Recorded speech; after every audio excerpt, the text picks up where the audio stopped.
Hey, welcome to our New York Giants Preservation Society meeting for today, June 6th, 2024, with Steve Glassman. We ended our month of May's last month, but we had a couple of cancellations, so I extended it one more week. Tonight, Steve will be talking about Willie Mays' ability to play different positions on the diamond. Couple of things coming up. The next two meetings will both be on Wednesdays.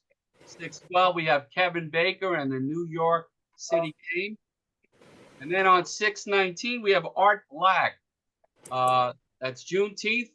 Art has written 3 books about Rickwood. And he lives down in Birmingham, Alabama. John Shea and Marty Lurie have both been in contact with him. And his good buddy Ken Kelly is here tonight, joining us for the first night. He's a big baseball fan from Texas. So we look forward to that. A couple of other things. Norm Coleman was interviewed on KPIX in San Francisco. I sent out the link to everybody. It's a nice 4.5-minute film. And Norm, great job. It's fantastic. You did it wonderfully. So. As far as myself, it's been a whirlwind. I was at Cooperstown last Wednesday presenting about how technology has changed in the 50 years I've been following baseball, and how the Preservation Society has kind of flourished with all the communication changes, especially since we've gone to a digital format. And I was in San Francisco this weekend from Friday to left on Tuesday. The Giants treated me like a king. It was, other than the baseball games being, hard to watch, first class all the way. Russ, who's here tonight, led us on a tour. I met Will Clark. It was just wonderful. And then I spoke at the Gotham Club on Monday night. I think Russ, there probably was about 60 people there, right? I think you're muted, Russ. Yeah, I think there was close to 60 because most of the seats were all full. So I would say at least a good 60. Yeah. Yeah, and I failed to mention I met Tom O'Doul, and when I met him, the Giants had taken the lead on Sunday. As soon as we parted, the waters parted also, and it was great spending time with Norm Coleman. And if you're ever out there and you want to see a museum, his would be the place to see. So, Gary, I hate to interrupt. I just want to make sure everyone understands how good Gary really was. I was there. I saw him. The rapt attention on Gary throughout his presentation was incredible. He was great. That's all I got to say about that. I agree, Norm. And I think that Marty, as much as we all love Marty kind of took a little bit too much of the mic that should have been given to Gary. Thank you both. Without any further ado, I'd like to introduce Steve Glassman. Steve is a huge Phillies fan, so we won't hold that against him. But he, again, contributed to the Willie Mays 5 Toolbook. Steve, make sure you unmute yourself, and let's all give a nice round of applause to Steve Glassman. Steve, welcome to the New York Giants Preservation Society. Thank you for having me. I want to first thank Gary because this was a whole back and forth between him and I. Because at first I had this 631 area code phone number come up. I was thinking, like, who's calling me? So next thing I knew, I listened to Gary's voicemails. We missed each other a little bit back and forth, but eventually once we got going, and once he was telling me what the society was about, sent me some emails about your previous sessions, and I had a chance to review that. I used to belong to the Philadelphia Ace Historical Society, which unfortunately is no longer around. It went out of business about 10 years ago. So this is really my first experience dealing with historical society for a team that's no longer in their city. Also, I'm also a member of SABRE. this September will be 30 years for me. But this is also the first time I've also contributed to a Sabre biography, a book related to a Sabre biography. And the reason why I did this was because I had an interest in Willie Mays. My dad, whose favorite player growing up was Robin Roberts, but in his eyes, the best player he ever saw was Willie Mays. I also worked for the Trenton Thunder over across the river in New Jersey. And as a showing that I wanted to fit in with the society, I'm wearing this Jersey Giants shirt, courtesy of Ebbets Field Flannels. And I could have gone with Roosevelt Stadium. I could have gone with an earlier version of the Jersey City Giants. So again, I want to thank all of you for allowing me to join you tonight. But Gary, I will mention that you did take 2 out of 3 from the Phillies, the week of Memorial Day. So I will. It wasn't their best road trip, but you guys gave us a really good series. I did feel bad for Lamont Wade Jr. I think he's a good ball player, good ball strike zone recognition. Unfortunately, he had that weird slide into second base during one of the games of the series. But I do think that the way you guys are set up as far as the current incarnation of Giants, I think you guys got something there. I know you're in a tough division. So, but what fascinated me about Willie Mays, though, was not just the fact he played these games in center field, but also all these games that he played elsewhere. Now, it wasn't really only one time before the Giants moved to New York, out of New York, excuse me, where he played the position other than center field. It wasn't really until he got to San Francisco, though, where all this had happened.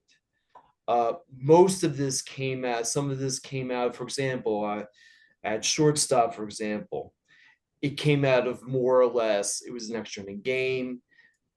The manager at the time, Al Dark, there were some players around, and it just so, and I want to read you this quote that you might find interesting, because like I said, the thing about Willie Mays that was fascinating was that he was an outfielder. Why would he be playing shortstop? So basically when he went to shortstop, it was as I wrote, that Al Dark simply ran out of manpower with injuries and suspension to Willie McCovey. Mays laughed and said, "Man, that's too close to the hitter." But in the next locker, and this was after the game, if you think that's too close, Willie, have you ever tried to hold a guy on at first base with McCovey hitting? So, and the only other time that he, his last appearance at shortstop, now that was 1963 versus the Reds. His last appearance was the famous extra inning doubleheader versus New York Mets, which was 60 years ago, last May 31st. It was the first game of the series when Juan Marichal, no problem, couple hours, defeated the Mets. Second game, though, that's the one where it went 23 innings. And in that game, Mays moved from center field to shortstop in the 10th inning, replacing third baseman Jim Davenport, as Matty Alou replaced Mays in center. Now, it was short term because Mays went back to center and finished the game there. The position that he really saw a lot of action for a couple reasons, which was at first base. Partly due to the fact that he had was filling in for Willie McCovey on certain occasions, or maybe Orlando Cepeda, but was more or less later in his career as his skills were waning, where he saw more time at first base, and most of that came as when he was a New York Met. But what I want to, as I pointed out, his first game was actually, and I'm speaking 60 years ago, was May 1st, 1964, when he made his debut against the Dodgers. quote that I made a point here that a man doesn't have to move around too much at first place, explained Al Dark, and Willie wasn't hurting so bad. He had to leave the game, but I wanted his bat in there. And besides, almost every day and night, Willie works out a little at first base. I knew he was a little familiar with the position. But really, it wasn't really until, as I said, this career high was until 1971, the year that the Giants won their first division title. And that year, he played 48 games because William McCovey had some various injuries. But when he was acquired by the Mets, just maybe a little less than a year after the 71 season, Yogi Berra told him that he would be almost exclusively against left-handers at first base, and some of the outfield to give Tommy Agee an occasional rest. As I wrote, in the 7th of his 9 starts at first base for the Mets, the opposing pitcher was left-handed. But by 1973, unfortunately, for Mays, he announced that he can no longer play the position, longer play center. He can catch fly balls and he can run, but his throwing skills were done. So he pretty much plays 15 of his final 17 career regular season games at first base. But the thing was, for those who remember the 1973 World Series, his action wasn't at first base. It was pretty much in center field. Third base was the one position he didn't really see. Third base and shortstop were games where he saw less than a couple games. Again, 60 years ago, August 26, 1964, Willie Mays. I know I hate to say about the crosstown rival, but he did make his only appearance versus the Dodgers at Dodger Stadium. He started the game in center field, but moved to third base because Jim Ray Hart, who was a hot rookie that year, got hurt. And just like what happened with shortstop, as I mentioned at the start of this topic, Mays made his only appearance at third base. He played 6 innings there. It was, as I said, was only his career appearance there. Left field, he played 2 games in left field.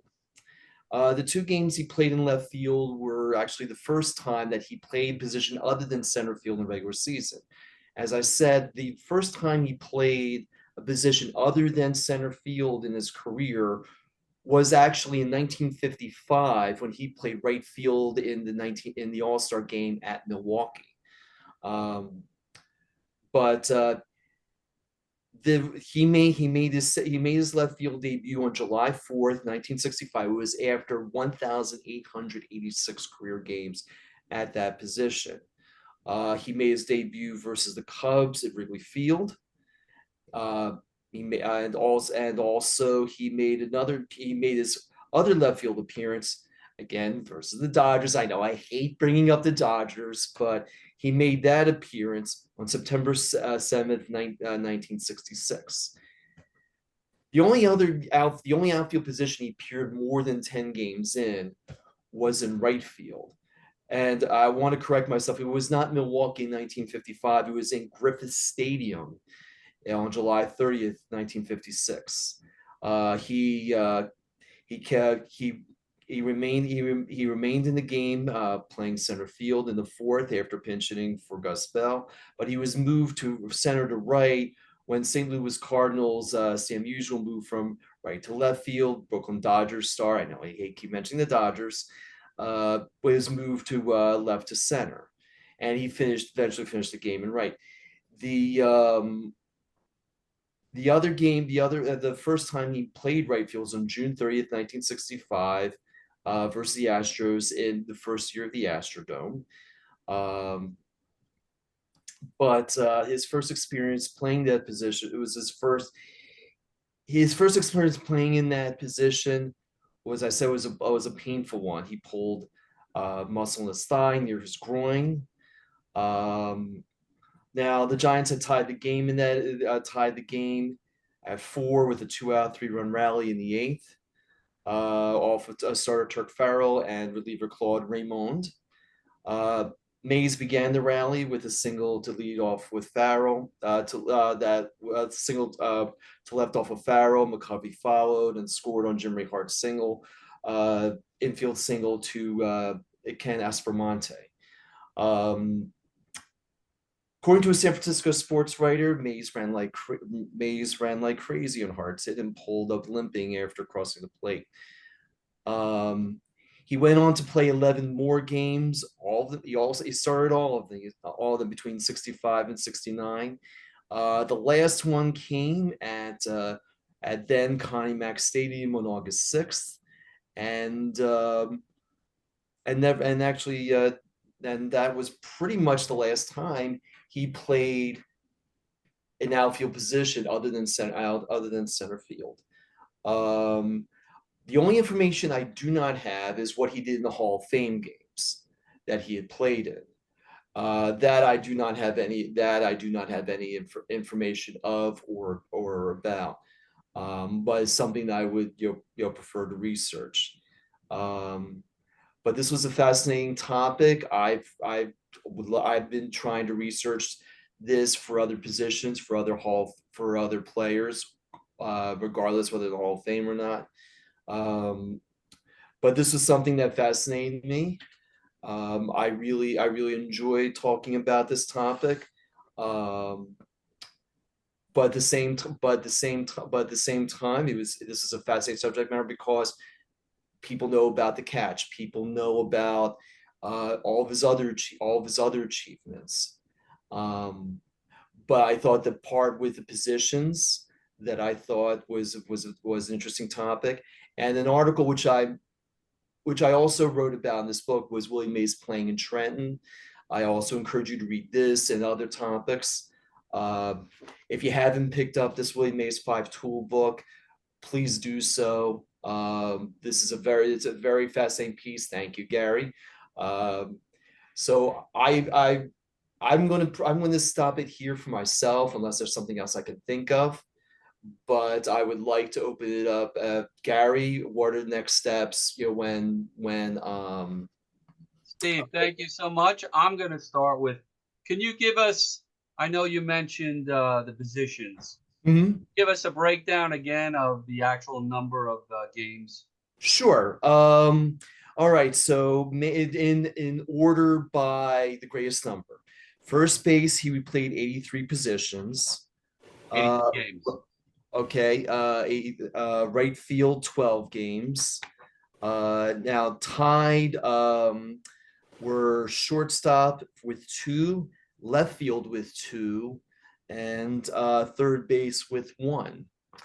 I didn't do pinch hitting. I asked my editor about that, so I did not include any pinch hitting or any pinch run or any pinch running. I solely focused on his defense, considering not only because he was so great at that position, but I just found it fascinating why he played it. 2 other things. Go ahead. Did you broach the editor on 5-tools to do this topic, or they said this is what we do? I did. This was totally my idea. In addition to the Trenton topic, I just came up with the idea because I was researching about Hall of Famers who played like 1 game at a specific position, for example. So I thought this was just a natural transition to do so. Yeah, so I saw him play center field for the Giants, a little with the Mets, but when I saw him with the Mets, it was mostly at first base. I know he couldn't throw anymore. So thank you so much. We're going to open it up to Mars. You're first.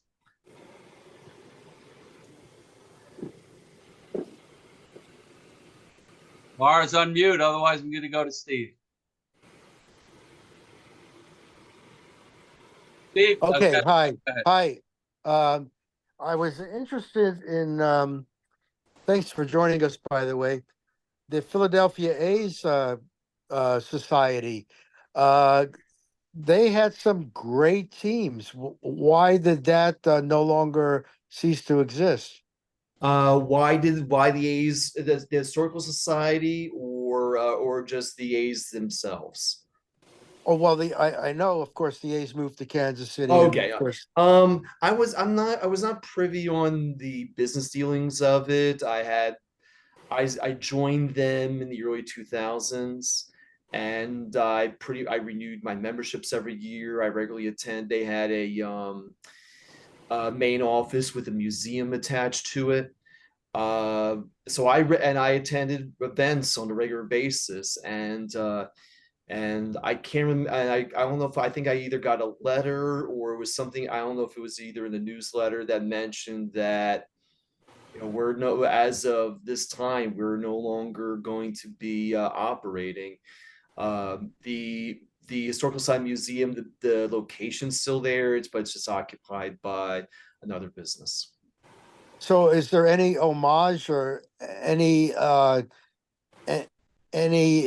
organizations or history anywhere in Philadelphia? There is mention. I know that the Oakland A's have something where they do have some way of recognizing um, past A's greats.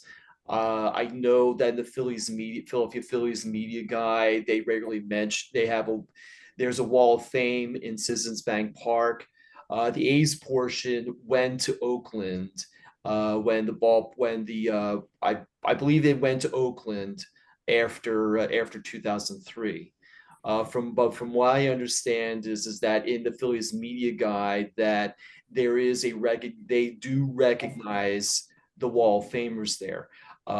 Connie Mack's statue resides on the third base side of near the third base entrance to Citizens Bank Park.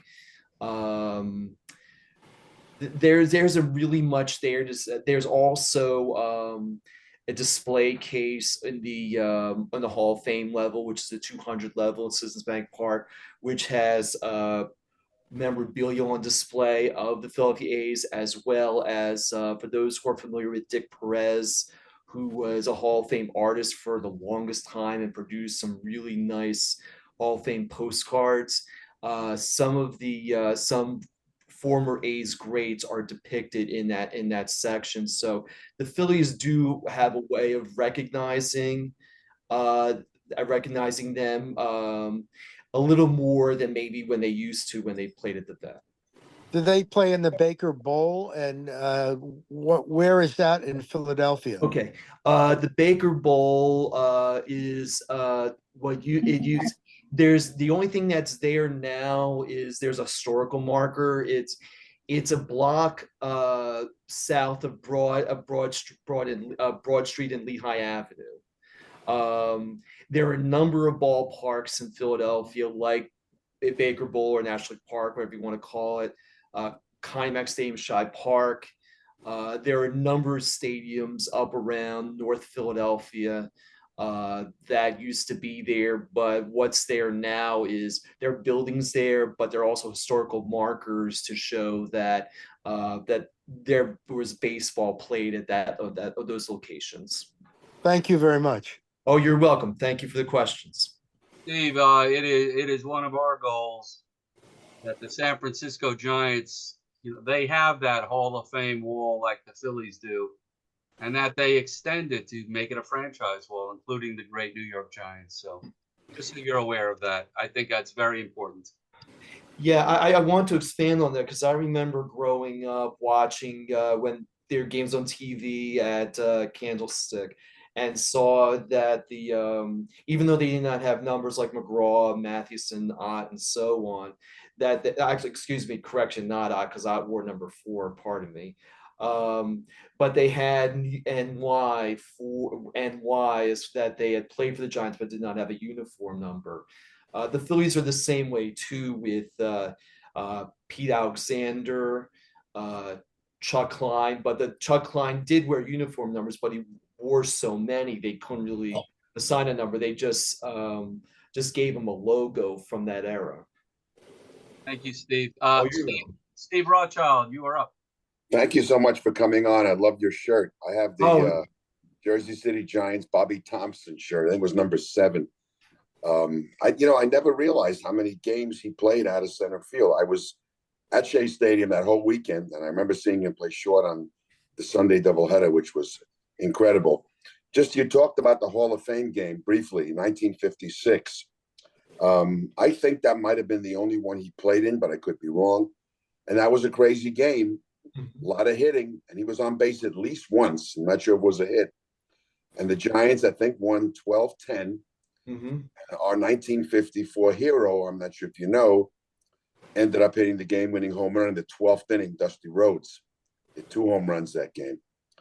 So anyway, thank you for coming on. And I learned something. I didn't realize he played that many games in different positions. Thank you. Oh, you're welcome. And Steve, I learned a lot from this because I had a baseball encyclopedia. My first baseball encyclopedia was 40 years ago.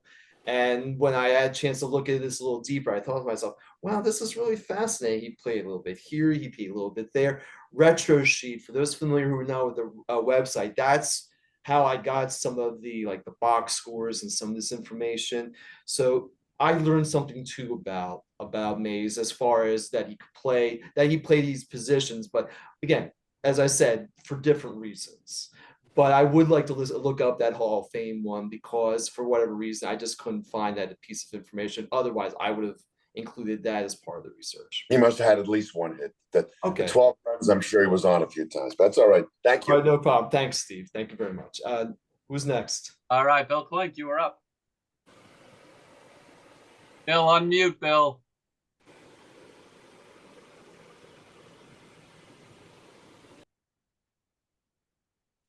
Harvey, go ahead.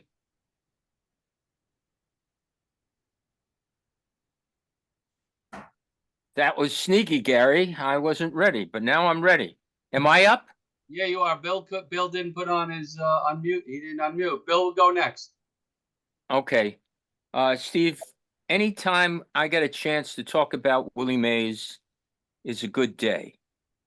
And I got a feeling you're a lot younger than me, but I was 8 years old. July 10th, 1954. In a couple of weeks, I'll be commemorating the 70th year since my first game at the Polo Grounds, and I saw Willie Mays. We were seated in the lower right field stands. I had a great view of Willie. The left fielder was Monty Irvin. The right fielder was Don Mueller. Willie made a great catch in right center. And I subsequently figured it out that Don Mueller had been told by Leo DeRocha, it's Willie's play. If Willie could get to it, it's his ball. Mueller did back Willie up on the play. Willie got the ball back to center field. Willie was 23. I was 8. I want to compare that to around 1972 or 73. Willie was 41 or 42. I was 27 or 28, depending on my arithmetic. And Helen, my late wife, and I would go to Shea Stadium. They would announce that Willie Mays was playing center field that day. And we'd go walk up and buy a ticket. And I remember one game, we had seats in right field, lower right field, and I had a good view of Willie. And he was playing much deeper. He was playing closer to the outfield fence. I compared that in my own memory to when I saw him in 1954. Sure, he was giving away to his age, but not his sense of the game. Willie, we on this group, I think we're up to Willie Mays. I'm going to get help here. Renee, you're going to help me. Norm, what do we got? 7. Norm is 8. Willie is an 8-tool player.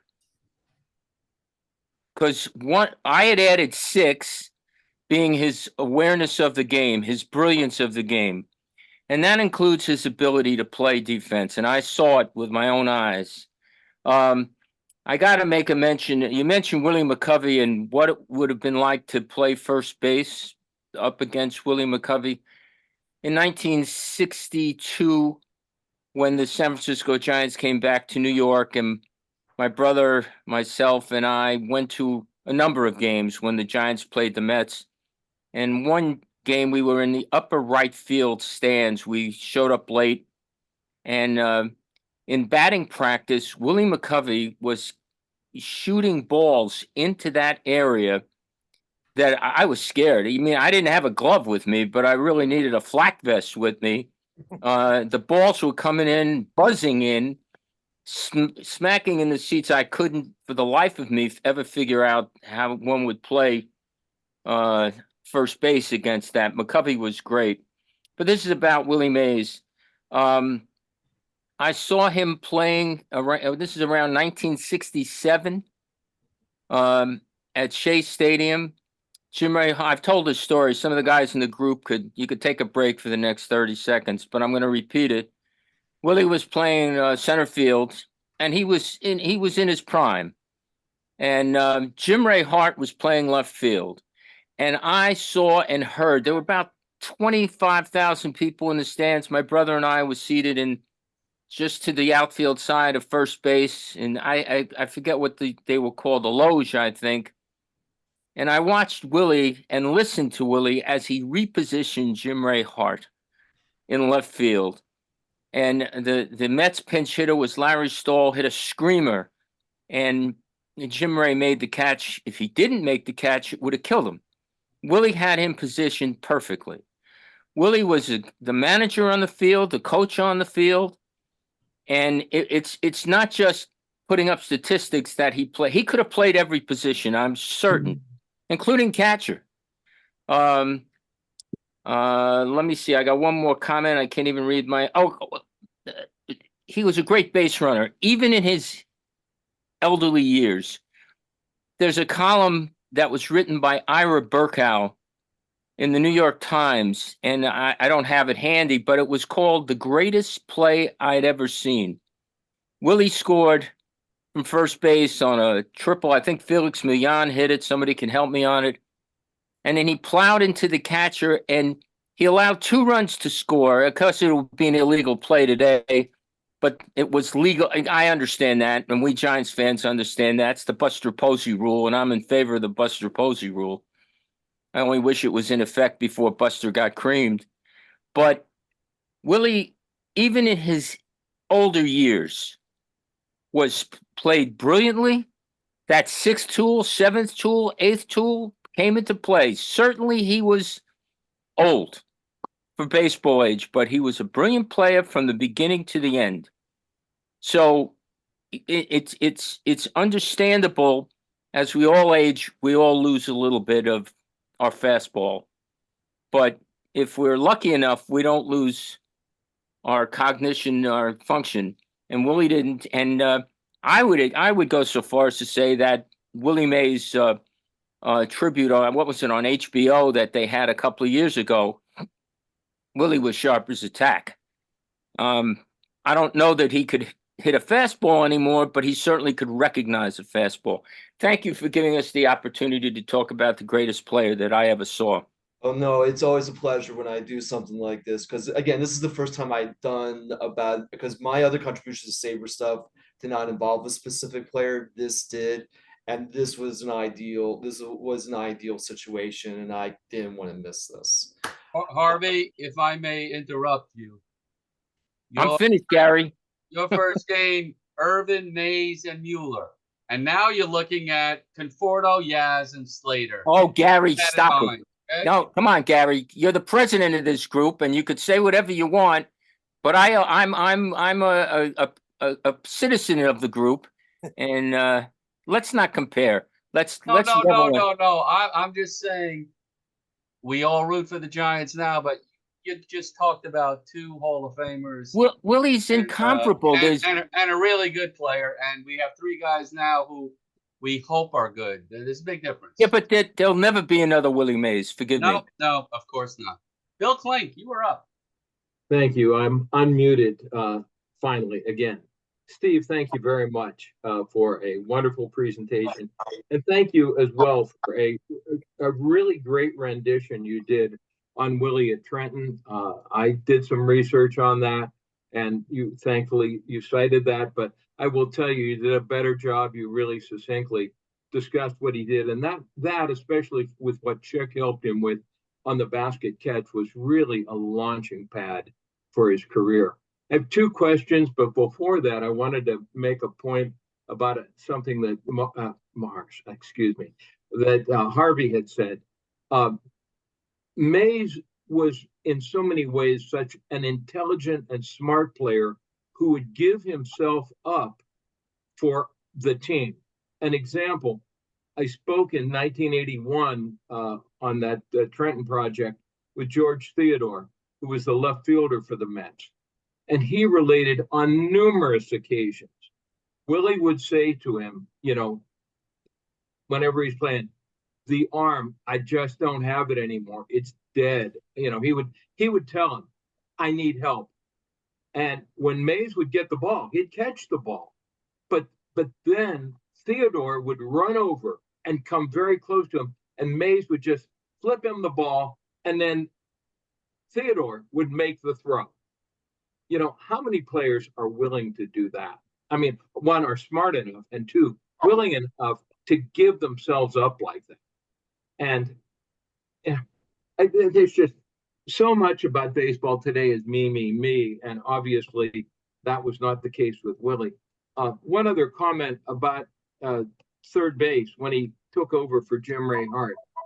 My God, has there ever been a rookie who not once, but twice in his rookie season was beaned and lost time because he was beaned? Hart was beaned on Memorial Day 1964. I know I was listening to the game on the way to Fleischacker Zoo with my parents. Of course, Gibson drilled him. I don't have to say any more than that. That put him out. And then again, now, obviously the Will situation, I don't know. You know, he maybe wasn't the greatest base runner. He ran into the throw. I don't know. But twice getting beamed in the head in your rookie season and losing time, and then coming back and having a reasonable career. I've always been a supporter of Jim Hart, a great hitter, and okay, we'll admit, a marginal fielder. But on to Mays, or back to Mays. We have this sense of him playing center field, and the scope of the field from foul line to foul line, it was Willie's arena. He got anything. He'd call the left fielder off. He'd call the right fielder off. He'd go get the ball. It was Willie's ball. But what was Willie catching? Willie was catching fair balls. In your research, or in the further research that you might have, did you discover if Willie had ever, at any of those other positions, one, caught a foul ball, and two, if any of them were very difficult or an artistic catch or an unusual catch? Did you ever find out anything about that? No, I didn't really see that in the details. I mean, I could read more into the articles that I mean, look, I still have the research online. The original articles where I try to get some information as far as details, as far as why he played it, how long he played there for, was there any insight, as far as making those kind of catches, like he would, that just came natural in center field. That's something that would require a little further research on my end. It's because I said it's been a while since I had looked at this. I looked at this again, and there were a few things, and that's why I was sort of like looking at the book and stuff. But to answer your question, Bill, that would require further research. As far as that. Maybe. The other question is a first base question. We all know the Willie Mays McGregor center field glove. Some of us owned one of those, the replica of it. Was there a Willie Mays first base glove? I don't know. No one's asked me. You're the first person to ask me about that. The only glove that I have in my collection is, and you just mentioned, the guy said Mike Yastrzemski's grandfather, Yastrzemski's grandfather, Carl Yastrzemski. My glove that I have was given to me by my uncle, who he gave me that for like almost 40 years ago. But as far as a Willie Mays first base model, I really don't know, considering that he had a limited amount of time at that position. So I don't know if you said McGregor was the one where he McGregor was his manufacturer of choice on the center field glove. I don't know. I don't know. That would be worth looking into research wise for me when I get the chance. But that's a good question. Thank you, I really You're welcome. appreciate it. Thank No you for what problem. you've done. Thank you. Hey, Bill, those are two great questions. I would never have thought of those, especially the foul ball. That's great. Howard Williams, you were up. Thank you, and I hope I'm on. Yes, you are. Yeah. Thank you, Steve. And you mentioned the his left field game, September 7th, 1966. And Harvey mentioned Willie's base running skills in that game. And Gary, that's the one I sent you a copy of my article. Feel free to share it with everybody on the society. In that game, it was a 12-inning game, and at the top of the 12th, the first two Giants were retired. Willie came up. I can't remember if he walked or hit a single. I'm pretty sure he hit a single, but he was on first base. Frank Johnson was up. It was his first game, and his second at bat. Johnson had gone hitless in his first at bat. And he hit it. He got a single into right field, and Mays, of course, got quickly over to third. And Russ Hodges, the announcer, said, "Let's watch Mays." And they put the camera on Mays. Russ Hodges says he may try it. Mays hesitated. Then he said he's going to try it, and Mays ran in there, ran to home. He was called out, and then Mays jumped up and pointed at the ground because the ball was rolling away. And as a result, Johnny Roseboro, the Dodgers catcher, was charged with an error. But I really think that, maybe by nowadays standards, they would have given they would not have charged an error because, Mays' power slide was such that I think anybody would have dropped that ball. And Roseboro was a very good defensive player. Anyway, Roseboro was charged with an error, but in either case, Mays scored the winning run. And that was his that game you mentioned in left field. Yeah, the first one was in '65 versus the Cubs, but the one because I remember Bill, you had asked me about did he make a great catches. Actually, and I'll quote this in the article. This was written by Mitch Chortkoff from the San Francisco Examiner. He said, "It wasn't that Willie made a sparkling catch of Tommy Davis's shot, but then he fired the ball all in one motion directly to the plate. The throw was in time, but it didn't detract from the effort." I further went to say Frank shuffled the outfield again in the ninth and Mays moved back and finished the game and right. So and I also saw the comment about the first baseman with the 67 McGregor. But I just thought I wanted to clarify that. You're right. Roseboro was a very good defensive catcher. I know he doesn't get the attention as maybe some of the other catchers in that era. Like, let's say, I'm going to throw out there like a Bill Freehand, for example, who was a regular who was Gold Gloves, amongst others. But no, thank you for that insight. Thank you for that insight on that. But as I said, but the thing is, that was the fascinating thing about that game was that he was slightly injured. The fascinating thing about Mays is that guy at maybe I don't know what percentage you would give it at that, but some guys would just say, you know what, I got a groin muscle pull, sit me. Mays. I would love to have seen Mays play. I was too young to remember him. By the time I followed baseball, Mays was well on his way, waiting when his Hall of Fame speech. But for me, but the fact that he did that in that specific game that you're talking about, that was incredible. Quick question. So he played all three outfield positions, third base, shortstop, and first base. Yes.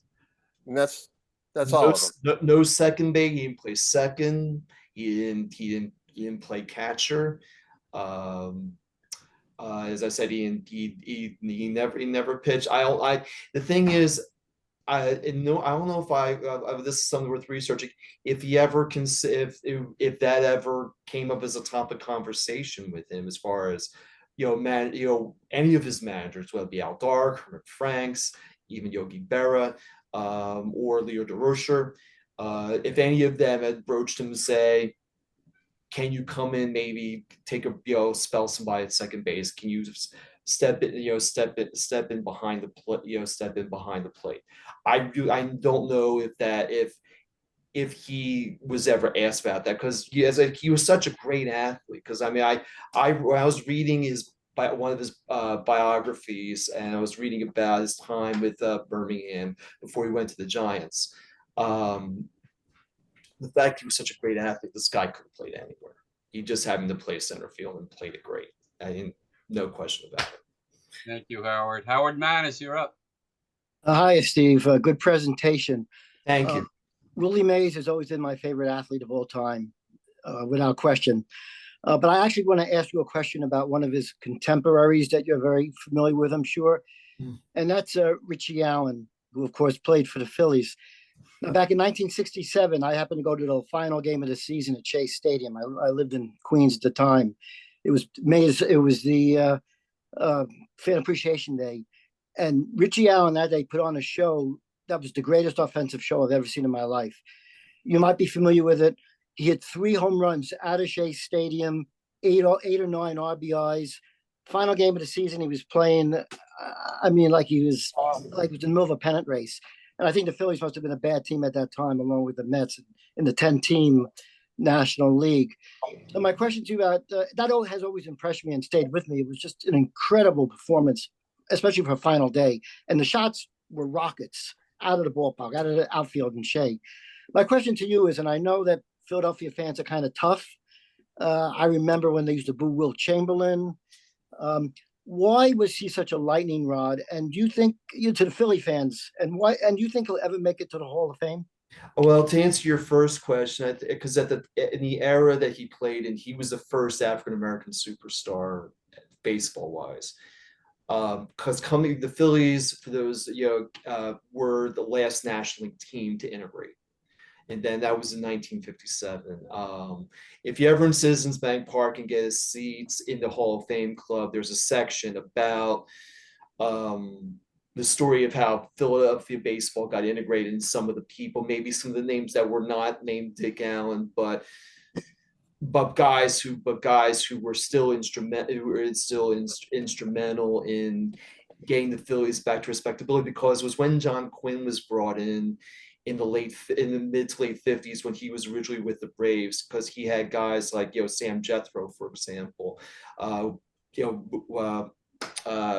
Aaron, and some other ball players that he integrated the Braves with. Part of the reason why the Phillies were so successful got back to success in the 1960s, because they finally decided to integrate, and it was Hall of Fame third baseman Judy Johnson. I believe there was another scout that signed Allen. Allen rose up through the farm system, albeit maybe not in the best settings, because there's been articles about his time in Little Rock in Arkansas in 1963 before he was called up. But the fact is, part of the reason why it was lightning rod, because he was one of the few African Americans who was very successful. I mean, they already had Wes Covington, they had Johnny Briggs, for a cup of coffee, Ferguson Jenkins before he was traded to the Cubs, Grant Jackson. So there were it was there, but Allen was the best of the bunch. What player was Judy Johnson's son-in-law? Oh, I did not know that, but I think.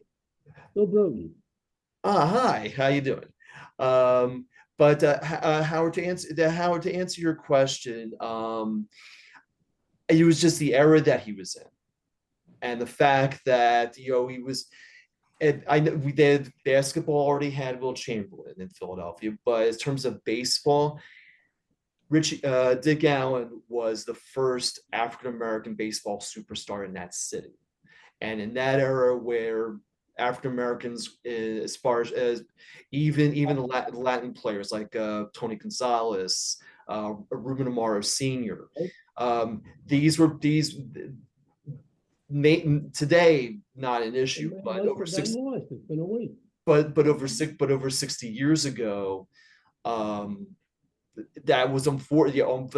Those were unfortunate circumstances, and in a way, it led Allen to get traded from the Phillies to the Cardinals after the '69 season. And for those that have followed the history of free agency, in a way, Allen's trade to St. Louis and Flood refusing to report to Philadelphia because of the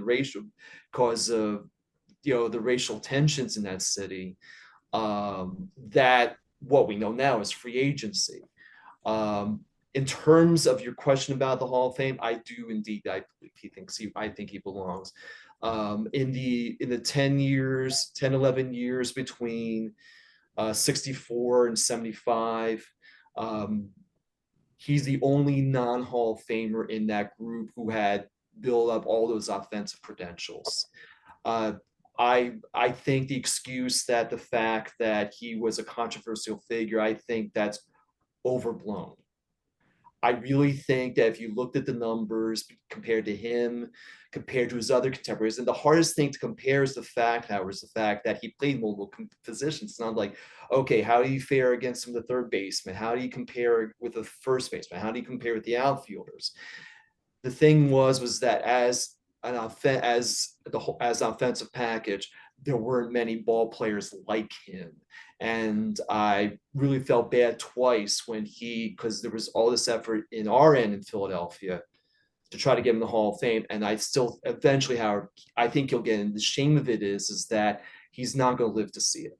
And that's probably the biggest crime of all, that his siblings are still around. Ron and Hank are still around, his two brothers who played baseball.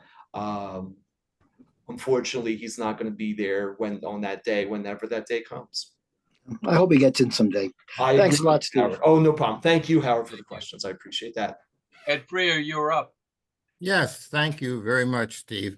I've mentioned to this group many times that I was there at that famous Memorial Day doubleheader for the whole game, the 23 innings. And I've talked about how Willie was getting ready to play shortstop as dusk was setting, very good on the field.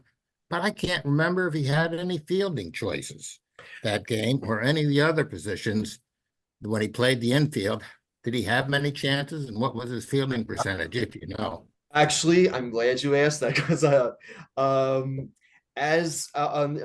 is in the last paragraph I mentioned this. He said I took part as a center fielder. He took part in 59 double plays.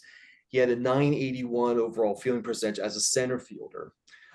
First base, he played in the 83 games he played. He had 61 double plays, and he had a respectful 979 fielding percentage. Keep in mind, not as many chances as center field, but still.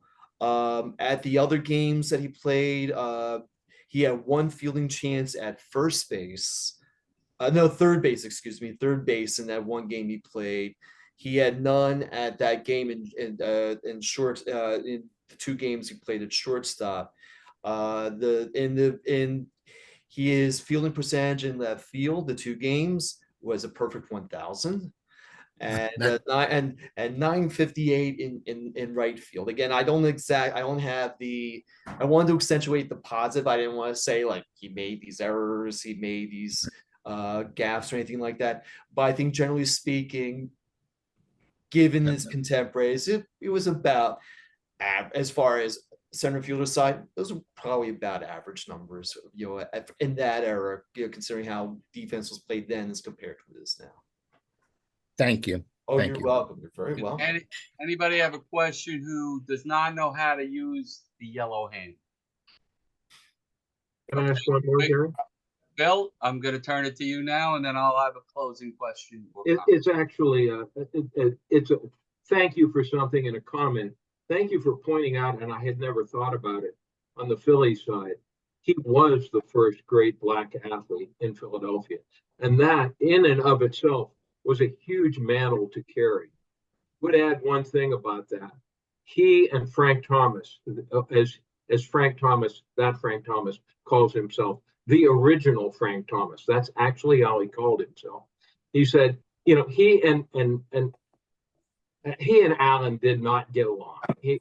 And I think he was one of the first ones who called him Richie instead of Dick. And he was always getting under his skin. And obviously they got into a fight in the clubhouse, and eventually, he left.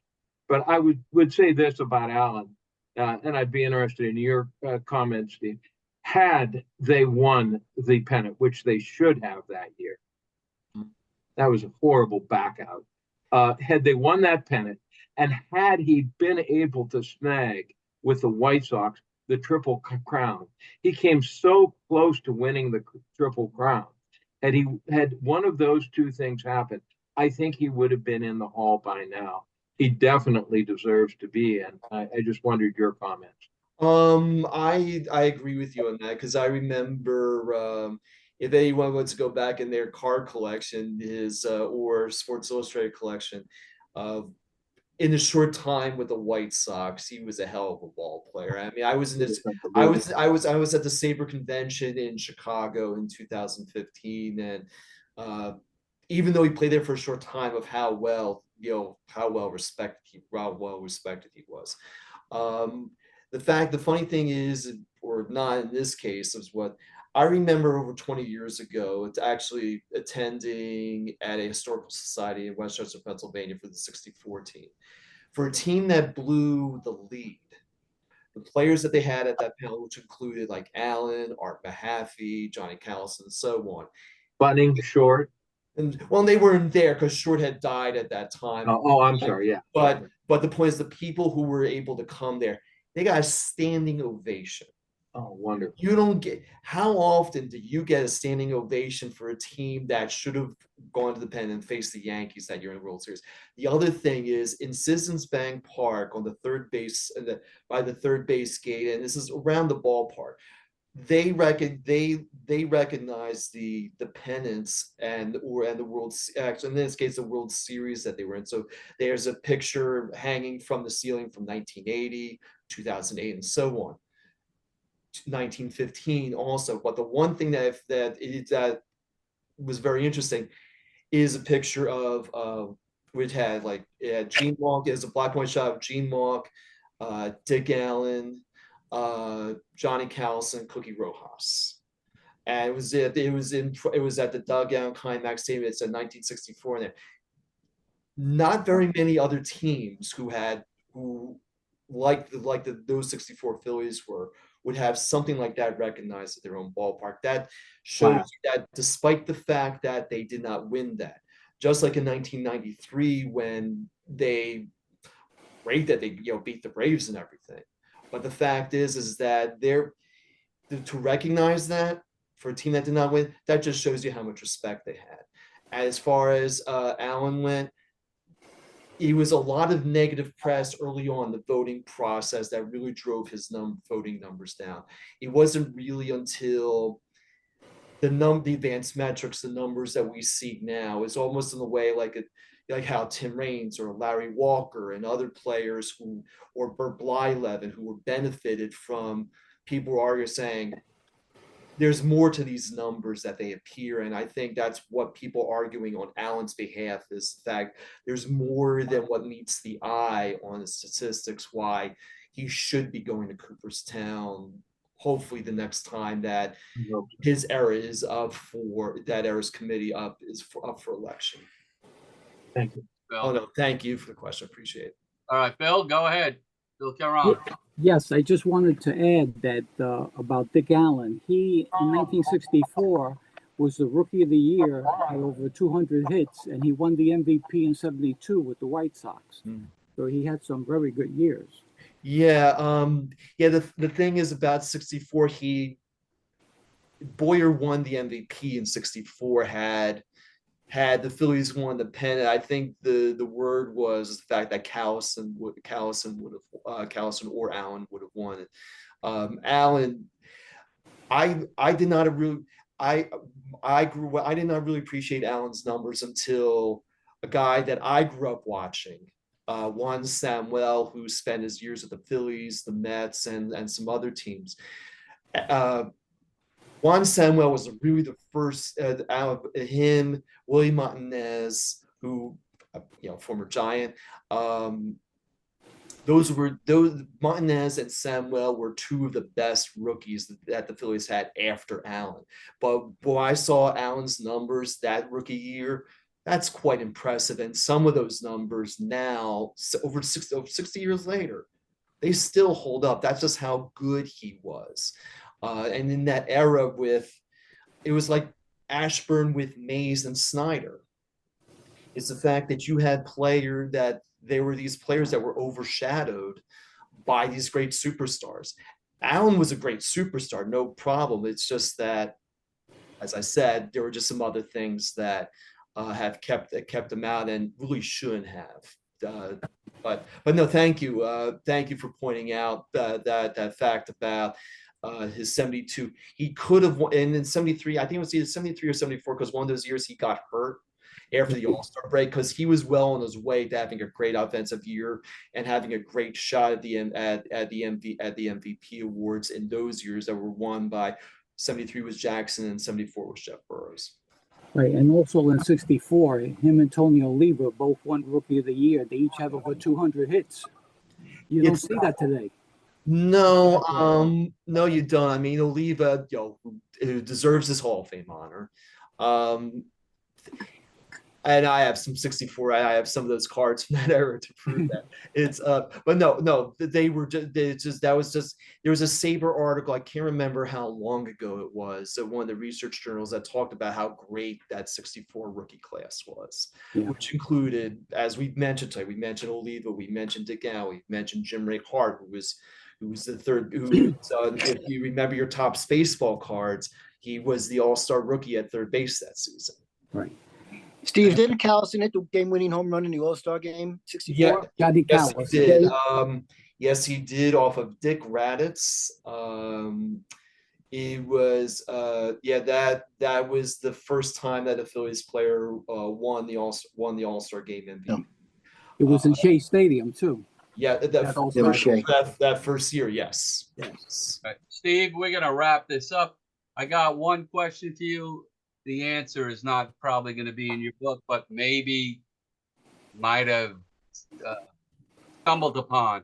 On Friday night, the San Francisco Giants handed out this bobblehead of Willie Mays with the Birmingham Black Barons. Mm-hmm.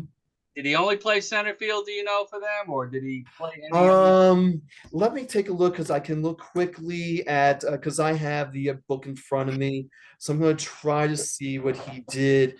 You said in Birmingham. Yes. I would probably think possibly because he. And does anybody in the audience other than Norm know what number he wore on Birmingham? That's 9. He wore 28 with Minneapolis. That I know. Number 8. Yeah. But in terms of center field, I'm not sure, because it wasn't real. Because a lot of the conversation when I was writing about him, when he was getting scouted by multiple major league teams, it didn't really go much into what he was doing defensively. It was just more or less. I mean, there are probably other. I know there were other Willie Mays books that I was looking at, and I'm not sure if he played center field in Birmingham. I know that Actually, this is funny because in one of the early articles, Tom Thress, who runs Retro Sheet, there's an article about tracking down Willie Mays' 1948 game logs. So I had a hard time finding day-to-day stuff with trend, even though that was not the focus of my article. And I don't know, Gary, No problem. what positions he played in Birmingham, because I know he was looked at other positions other than center field. You know what? We'll save that for Art Black in a couple of weeks. But Steve, fantastic. We really appreciate it. Let's all give it up for Steve. Right. Thank you. Steve, don't be a stranger. You know, if you see a Zoom topic that interests you, please hop aboard. I definitely will. Because when I'm not doing this during the summer, I also work, as I mentioned, the Phillies. I'm not just a fan, but I also work for them during the summer. I also do, and speaking of Trenton, which I mentioned, I operate the line score for some of the Trenton Thunder games. I hope someday that they'll include some stuff about the Trenton Giants, more specifically any pictures of Mays that may be lying around someplace in the city of Trenton or thereabouts. Right. But no, ladies and gentlemen, thank you very much for having me. This was this is the first time I've done a presentation outside of Sabre. Gary, thank you. Thanks to all of you for what you do in keeping the New York Giants alive and well. And if I do get, as long as it doesn't mess up my, as long as I can't speak right now, as long as, and I know I'm being recorded too, as long as it doesn't get in the way of my schedule or anything, I would definitely like to come out and listen to other presentations that come along in the future. So I'll accept your invitation, Gary. Thank you. All right, we are going to wrap it up. I just want to say a couple more things. Next Wednesday, we'll have Kevin Baker in New York in the City game. And again, I just want to thank Giant Enterprises and many of the Giant administrators and Russ here tonight for really giving me a weekend of my life. I had a wonderful time, and it's very different looking at a scoreboard and seeing yourself as the home team and not the away team. So I'll leave you with that. I will hang around for a little bit, talk Giant baseball, but until next Wednesday, have a great week, everybody. Hey, Gary. Congratulations, Gary. Good. I read your email, Gary.